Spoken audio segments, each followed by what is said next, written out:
Assalamualaikum warahmatullahi wabarakatuh. Halo adik-adik semuanya, bagaimana kabarnya? Sehat kan? Nah, pada video kali ini kita akan belajar mengenai akidah akhlak kelas 3, yaitu bab 8 akhlak terpuji. Sebelumnya, perkenalkan terlebih dahulu.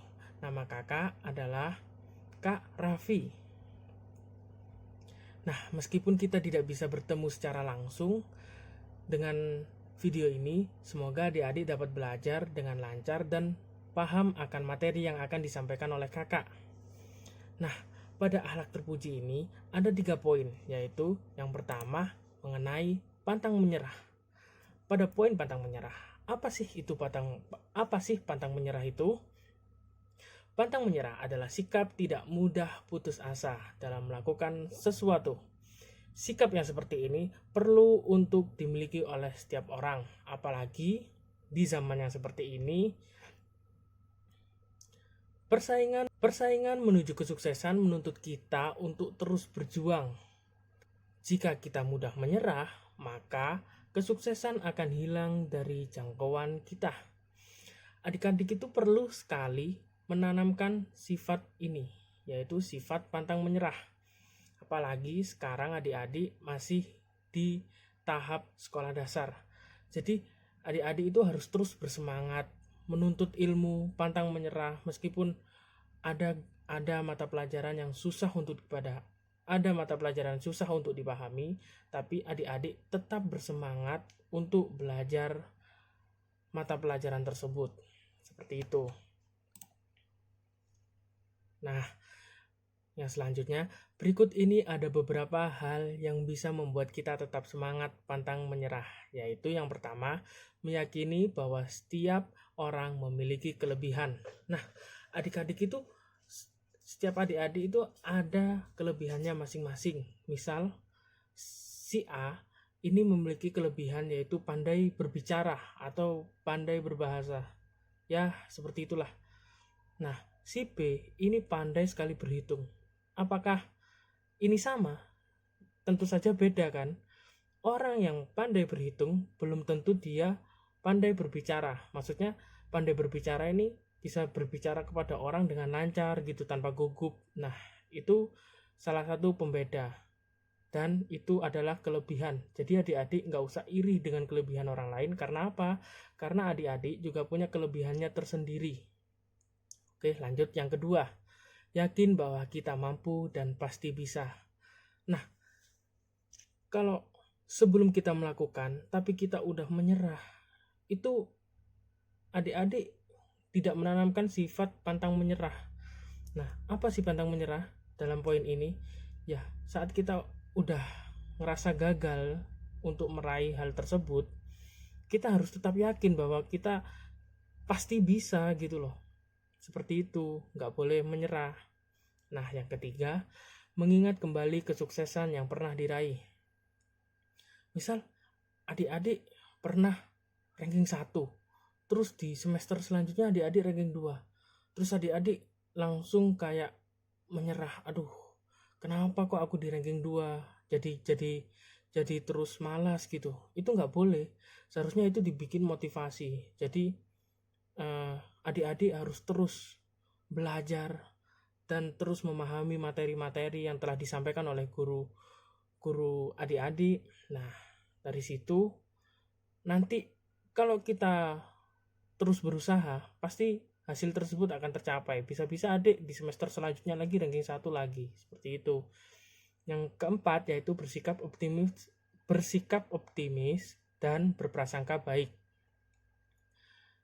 Nah, yang dimaksudkan berprasangka baik, misal adik-adik ini gagal dalam suatu perlombaan, itu adik-adik harus tetap optimis. Oh, berarti ada yang lebih baik dari saya dan saya harus berusaha lebih lagi, bukan malah menyalahkan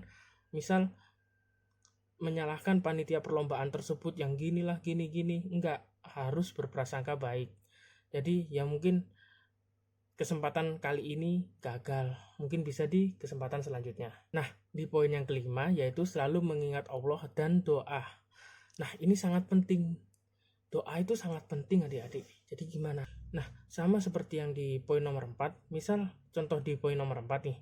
Misal adik-adik ikut perlombaan, terus adik-adik kalah. Nah, adik-adik kan langsung kayak, aduh, mungkin ini bukan rezeki saya gitu. Mungkin mungkin takdir saya di sini masih belum bisa, emang bukan takdir saya di sini gitu. Dan adik-adik terus berdoa gitu, minta kepada Allah, minta yang terbaik seperti itu. Jadi biar adik-adik terus berusaha, pantang menyerah. Oke. Di akhlak terpuji yang selanjutnya yaitu pemberani. Apa sih pemberani itu? Pemberani adalah bersedia bertanggung atas perbuatannya dengan pikiran yang jernih serta harapan yang tidak putus. Keberanian tanpa pikiran yang jernih dan tanpa harapan adalah nekat atau membabi buta. Nah, yang dimaksudkan di sini pemberani itu seperti apa sih? Nah, nih, sikap pemberani diperlukan dalam hal kebaikan seperti memperjuangkan hak, melaksanakan tugas dan kewajiban, memperjuangkan cita-cita, mempertahankan dan membela kebenaran. Nah, yang dimaksudkan dalam keberanian di sini kita harus berani untuk memperjuangkan hak kita. Misal kita hidup ini kan ada hak dan ada kewajiban. Jika kita sudah melaksanakan kewajiban, pasti kita akan mendapatkan hak kita. Hak kita seperti apa? Misal contohnya seperti ini. Orang tua kita itu lagi bekerja. Nah, bekerja terus, setelah 1 bulan pasti kan dapat gaji. Nah, apabila tidak diberikan gaji tersebut, nah, sikap pemberani ini harus tumbuh. Beraninya itu seperti apa? Seperti kita menuntut hak kita. Kita sudah bekerja selama 1 bulan, masa iya nggak digaji? Nah, seperti itu. Beraninya itu dalam hal seperti itu. Baiklah, yang selanjutnya yaitu sikap akhlak terpuji, yaitu tolong menolong. Tolong menolong artinya saling menolong atau saling memberikan pertolongan. Orang yang suka menolong suatu saat pasti ditolong oleh orang lain. Bila menghadapi musibah atau kesulitan, tolong menolong diperlukan dalam hal kebaikan dan takwa. Nah, tolong menolong ini harus yang positif ya adik-adik. Tapi kalau yang melakukan hal yang negatif ini jangan. Misal, kita lagi ujian terus ada teman kita yang kesulitan. Apakah kita harus menolong? Tidak. Kalau kita menolong teman kita yang lagi ujian, terus dia mendapatkan nilai bagus, tapi itu bukan hasil dari kerjaannya sendiri, itu sama saja kita seperti menjerumuskan teman kita. Nah, tolong menolong yang positif itu seperti apa? Misal nih, ada teman kita sekolah, terus dia ketinggalan alat tulisnya, misal ketinggalan pensilnya. Nah, sedangkan kita punya 2 pensil, kita bisa pinjamkan ke dia pensil tersebut. Agar apa? Agar dia tetap bisa menulis di bukunya, menulis materi yang diberikan oleh guru pada hari itu. Nah, tolong menolong seperti itu merupakan hal yang positif. Dan selain itu, ada contoh yang sering kita alami, yaitu membantu orang tua, menolong orang tua yang sedang kesulitan. Misal nih, orang tua kita lagi di dapur, terus ada botol yang susah dibuka. Nah, kalau kita kuat membukanya, maka kita bantu. Nah, itu hal-hal kecil tersebut merupakan masuk ke dalam tolong menolong dan hal yang positif. Jika kita menanamkan dari hal kecil tersebut kita bisa menanamkan sikap tolong menolong, maka nanti ke depannya kita akan terus menerus mendapatkan suatu kejadian yang respon kita itu pasti akan positif gitu loh, pasti akan langsung membantu. Nah, seperti itu. Yang selanjutnya, poin selanjutnya, nah ini ada hikmah tolong menolong. Yang pertama, disenangi, dihormati, dan dikagumi oleh semua orang. Pastikan jika kita menolong seseorang, pasti orang tersebut yang ditolong gak mungkin dong sedih. Pasti dia senang karena kita tolong. Dan juga pasti dia kayak, meskipun orang tersebut lebih tua, pasti dia akan menghormati kita gitu. Karena apa? Karena kita sudah menolong beliau. Nah, yang selanjutnya yaitu memiliki banyak sahabat dan saudara. Semakin kita sering menolong seseorang, maka seseorang tersebut akan menganggap kita sebagai sahabat atau saudara. Nah, di poin yang ketiga, orang yang suka menolong apabila mengalami kesulitan atau musibah, banyak yang memberi bantuan dengan ikhlas sekalipun tanpa diminta. Misal nih, kita sering membantu orang-orang yang sedang kesulitan.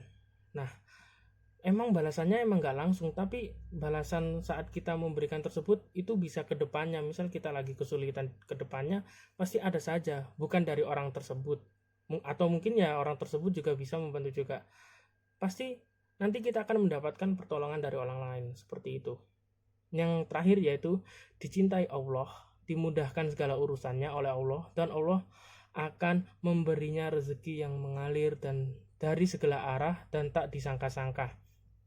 Nah, ini misal kita sedang menghadapi musibah.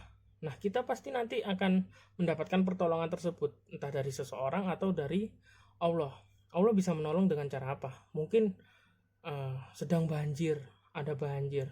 Bisa saja nanti banjir itu tidak masuk ke rumah kita, entah bagaimana itu.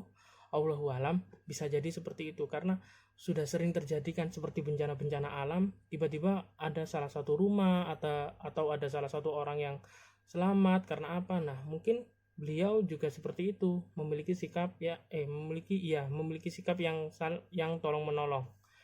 Nah, itu saja materi yang bisa kakak sampaikan pada hari ini. Adik-adik harus terus belajar ya, meskipun di era seperti ini yang sulit untuk bertatap muka secara langsung, adik-adik harus terus berusaha. Dan juga dari materi yang kakak sampaikan, semoga adik-adik dapat mengambil hikmahnya dan juga bisa diterapkan dalam kehidupan sehari-hari. Sekian ya dari kakak. Ada pertanyaan? Jika tidak ada, bisa langsung ditutup saja. Baik, sekian dari kakak. Wassalamualaikum warahmatullahi wabarakatuh.